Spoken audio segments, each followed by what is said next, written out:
8 বছরের বাক প্রতিবন্ধী শিশুকে গণধর্ষণের অভিযোগ উঠেছে। এ ঘটনায় 3 জনকে গ্রেপ্তার করে পুলিশ। গ্রেপ্তাররা হলো চাঁপাইনবাবগঞ্জের শিবগঞ্জ উপজেলা শাহবাজপুর ইউনিয়নের কাকমারি গ্রামের নজরুলের ছেলে সাখাওয়াত হোসেন এবং একই গ্রামের শহীদুলের ছেলে আব্দুর রহমান ও বিশুর ছেলে বাবু মিয়া।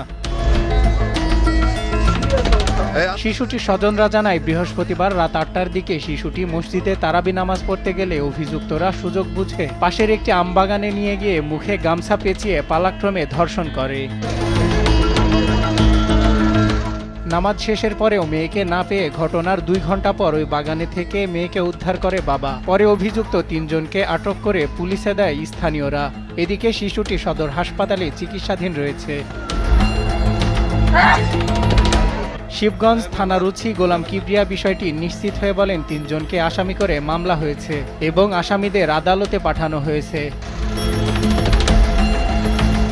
অপরদিকে লালমনিরহাটের হাতীবান্ধা উপজেলার দোয়ানীতে 7 বছর বয়সী এক শিশুকে ধর্ষণের অভিযোগে বরিশাল থেকে জেনারেল বোর্ডিংয়ে কাজ করতে আসা জহুরুল মোল্লা ওরফে সাগর নামে একজনকে গ্রেপ্তার করেছে পুলিশ। গ্রেপ্তারকৃত সাগর বরিশাল জেলার আগলঝরা থানার আসকর এলাকার হেলাল উদ্দিনের ছেলে।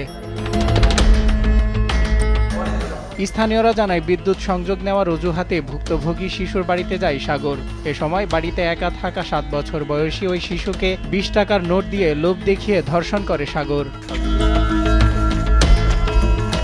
এ সময় শিশুটির চিৎকারে তার মা এগিয়ে আসলে পালিয়ে যায় সাগর। পরে অভিযুক্ত সাগরকে আটক করে পুলিশে দেয় স্থানীয়রা। এদিকে শিশুটিকে চিকিৎসার জন্য সদর হাসপাতালে ভর্তি করানো হয়। ধর্ষণের ঘটনায় অভিযুক্ত জহুরুল মোল্লা সাগরের শাস্তির দাবি জানিয়েছেন স্থানীয়রা। ধর্ষণের ঘটনায় অভিযুক্ত সাগরকে গ্রেপ্তার করা হয়েছে বলে জানিয়েছেন পুলিশের এই কর্মকর্তা। ভিকটিমের বাবা মা প্রতিবেশীদেরকে আমি জিজ্ঞাসাবাদ করি, বিস্তারিত জানি, ঘটনার বিষয়টা জানি এবং ঘটনাস্থল থেকে আমি আসামিকে গ্রেপ্তার করে তাকে থানায় নিয়ে আসা হয় এবং ভিকটিমকে আমরা প্রথমে হাতীবান্ধা উপজেলা স্বাস্থ্য কমপ্লেক্সে আমরা পাঠাই এবং সেখান থেকে আবার উন্নত চিকিৎসার জন্য লালমনিরহাট সদর হসপিটালে পাঠানো হয়েছে। যৌন নিপীড়নের শিকার শিশুকে মধ্যরাতে প্রাথমিক চিকিৎসা শেষে হাসপাতালে ভর্তি করা হয়েছে। পরীক্ষা নিরীক্ষা ও চিকিৎসার পর জানা যাবে কি হয়েছিল বলে জানান চিকিৎসক। বাচ্চাটিকে ভর্তি করে দিয়েছি। প্রাথমিকভাবে যৌন নিপীড়নের অভিযোগ এসেছে।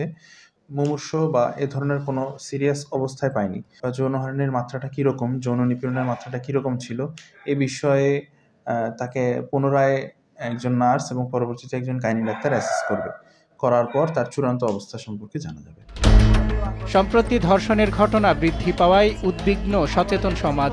ধর্ষণকারীদের দৃষ্টান্তমূলক শাস্তি নিশ্চিতের দাবি সকলের। সজল বিশ্বাস, নিউজ ডেস্ক, দেশ টিভি।